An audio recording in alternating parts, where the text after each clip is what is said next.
Good afternoon and welcome to Granny's Legacy. Thanks for stopping by. We have something really fun and exciting to share with you today.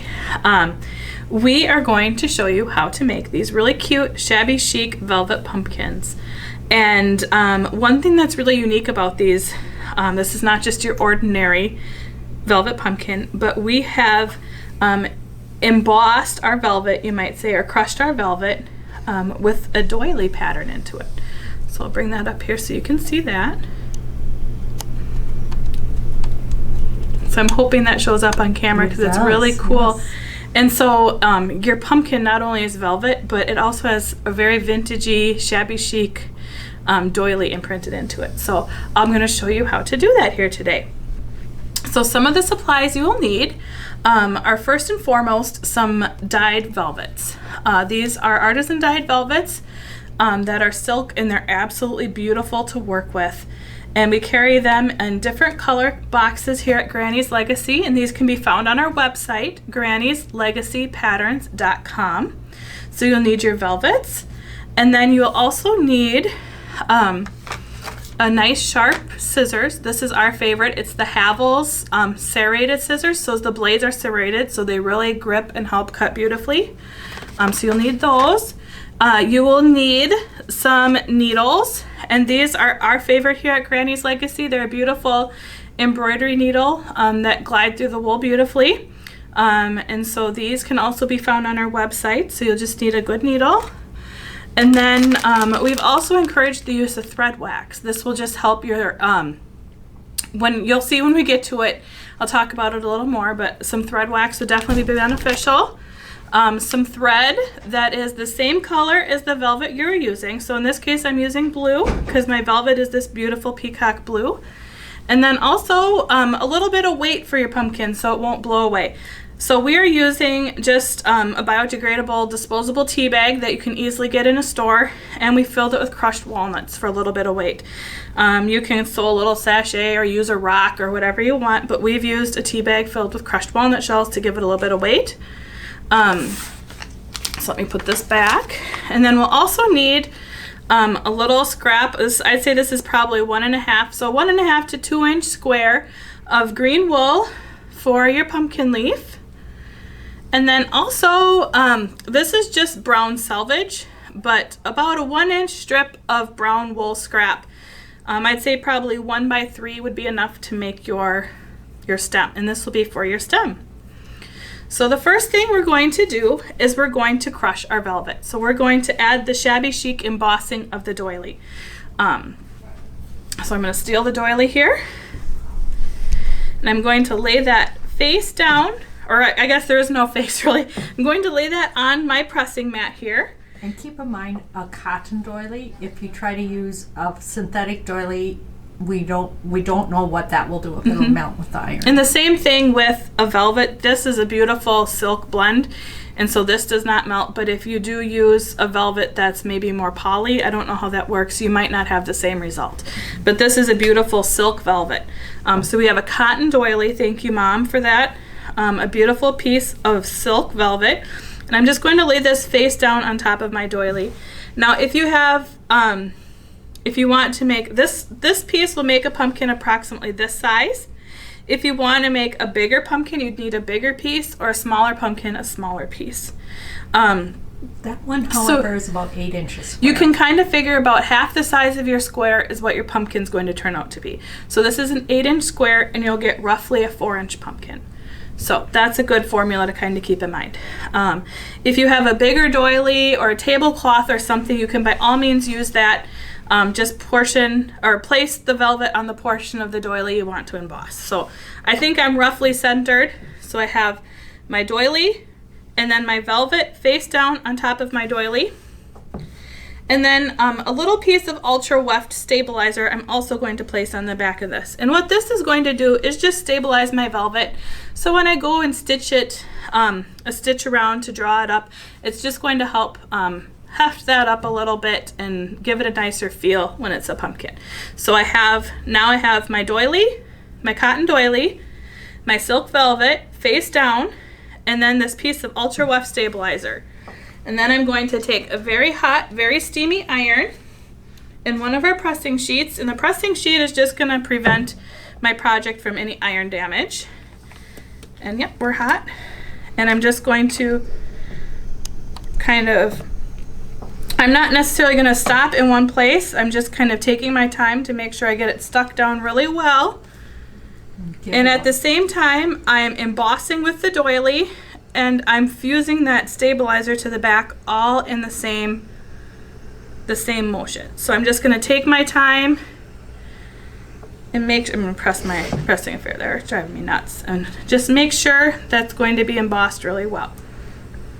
So I'm gonna just stop. And I'm very carefully, I'm just gonna peek. I'm not gonna reposition. Yep, it's perfect. And by just peeking, I just wanna make sure, because if it wasn't embossed quite right, you can just peek, and if it's not, then you can put it down and not worry about getting a double imprint. So we have our embossed. Actually, if you lay it down, I think it catches the light better and shows. Okay, so we have our embossed velvet.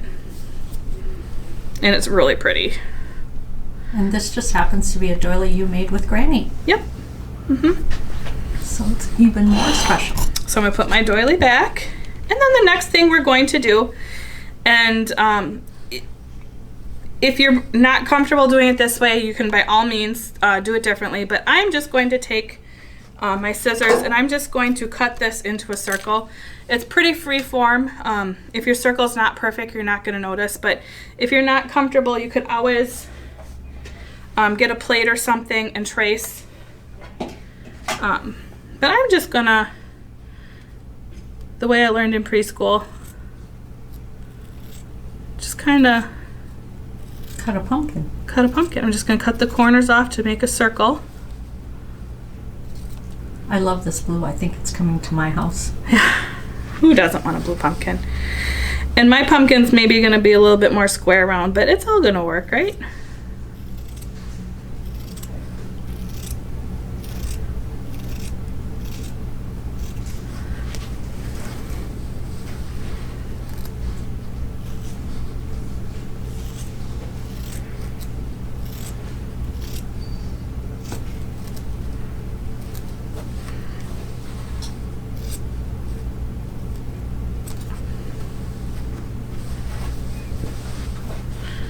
I'll maybe round it off a little bit more once I get this corner cut off.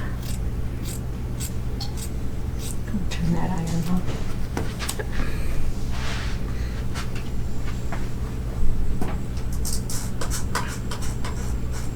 And turn your iron off for safety. Looks pretty good. So I have roughly a circle. Oh, that's pretty. And I can look at it and you could spend time and make it more circular if you want, but I think I'm just gonna go with it like this. And then we're going to take I already threaded my needle, and I'm using a double strand of pearl cotton. So I'm using 2 strands just so it's a little bit thicker.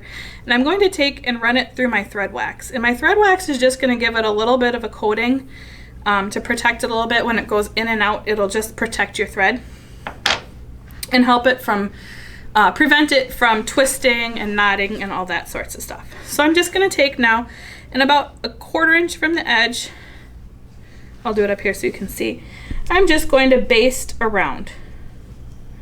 My stitches are probably a generous 1/4 inch, I would say I'm doing. I'm just basting around the edge.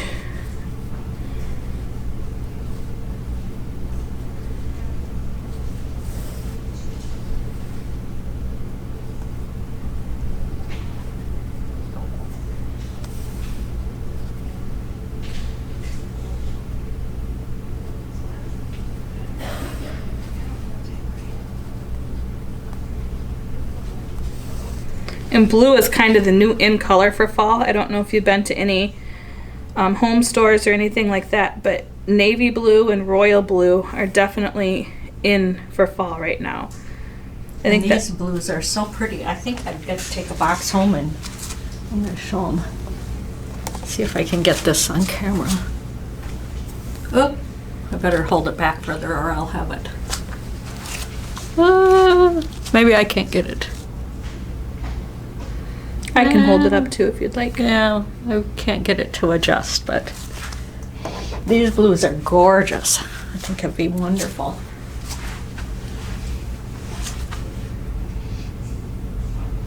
Actually, it would be really pretty to do the orange and the blue and the green and have a bowl full. Oh, that'd be really beautiful.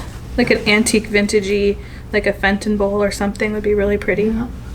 Or even the cherry wood tray, a whole stack of them on the cherry wood tray. Oh, that'd be cool too. I love decorating with pumpkins, don't you? Pumpkins are my favorite. This time of year I get stuck because any store you go into, they have pumpkins out front or inside, and I can't walk by them without buying a pumpkin. So I like those teeny little mini ones too. I like some of the crazy ones that they're getting now, like the green pumpkins and like the really short, squatty red-orange ones and the big white pumpkins. And I like a nice variety of pumpkins. Nice stack. So I'm just basting. I think I'm almost around here. I don't know. I could be wrong. Nope, I've got a little ways to go yet. But I'm doing good. I'm cruising right along. This could be done in the woolly niners too, of course. Yeah, absolutely. And those are just, I'll show them here before we're done, but I'll talk about them a little bit. The woolly niners have been very loved. People love them. It's a roll of 6 9-inch squares of just off the bolt mill dyed fun plaids and stripes and textures and just a varying colors. And they would make really, really pretty pumpkins. More primitive looking, you might say.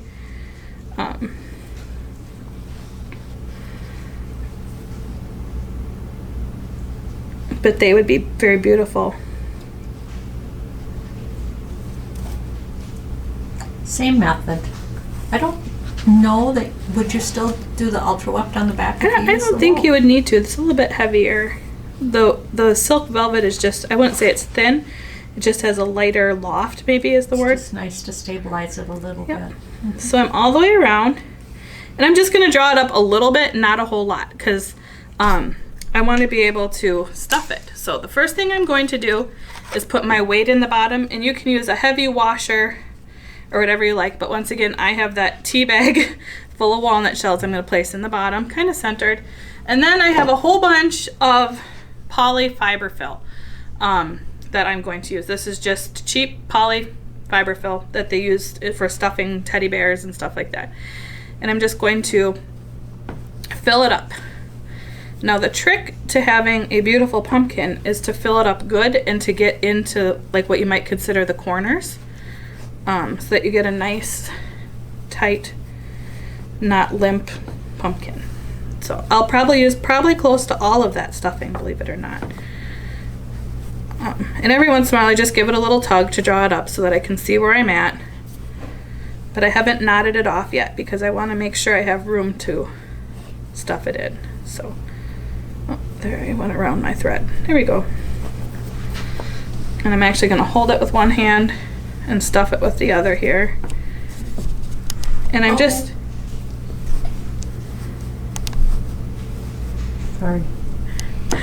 I'm just going to take care, as you can see, I'm making sure I get stuffing into all corners of your pumpkin. I like it that way. If you don't, you can do it different too. This is just the way that Mom and I have discovered we like it. So, and once again, I have used 2 strands of pearl cotton to stitch around this. And I think, believe it or not, that might be all the stuffing I can get into there. So I'm going to take and draw it up the best I can, and then kind of knot that off. Oh, come back here. There we go.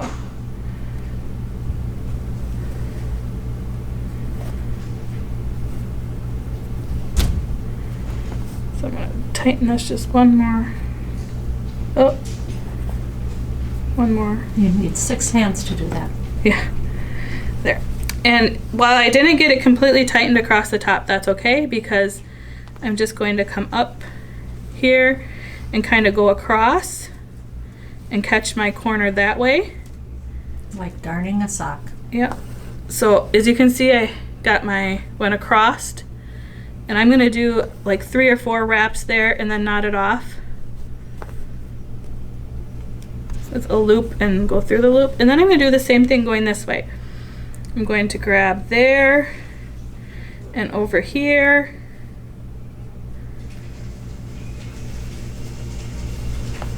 And pull that together.